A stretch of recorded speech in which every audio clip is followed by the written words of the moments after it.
Personne n'a une vie de prière parfaite. Ça veut dire que même un pasteur, si un pasteur te dit que sa vie de prière, elle est parfaite, ça fait 15 ans, chaque jour il prie de la même performance comme la première fois il a rencontré le Seigneur, c'est du mensonge. Ouais. Pourquoi? Parce que c'est quelque chose de spirituel. Nous, on est fait de chair. Nous sommes faits de chair et notre esprit vit en nous. Et la Bible dit, la chair est faible et l'esprit est bien disposé. C'est qu'il peut arriver des moments où on ne priera pas comme on priait avant. C'est-à-dire qu'il y a une semaine de cela, tu pouvais prier pendant 4 heures d'affilée, sans s'arrêter. Et puis, la semaine prochaine, tu pries pendant 20 minutes. Et là, tu es là, oh, j'ai perdu ma vie de prière. Non, c'est des choses qui arrivent. Le problème, c'est que des fois, quand ce genre de situation arrive, on culpabilise. Et la culpabilité emmène à ce qu'on puisse encore perdre davantage. Ça veut dire que, comme tu as fait 20 minutes, tu te dis que, oh, j'ai perdu ma vie de prière, tu vas culpabiliser.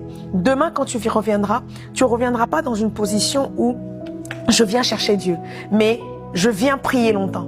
Non, c'est pas comme ça. On ne prie pas longtemps parce qu'on désire prier longtemps. On prie longtemps parce qu'on vient chercher Dieu. Et quand on vient chercher Dieu, le temps n'existe plus. Vous savez, il y avait des moments où Jésus pouvait faire des prières de 30 secondes et avoir des grands résultats. Il était devant la tombe de Lazare, il dit, Lazare sort.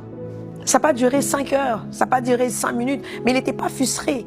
Pourquoi? Parce que il y a des moments, en fait, c'est comme une relation que tu as avec une personne. Il y a des moments où je peux t'appeler, je peux faire 4 heures au téléphone. Mais il y a des moments où je peux t'appeler, je peux faire 1 heure au téléphone.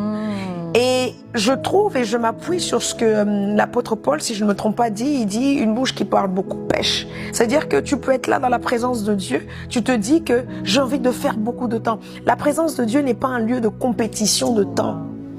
C'est pas un lieu de celui qui fait le plus de temps possible.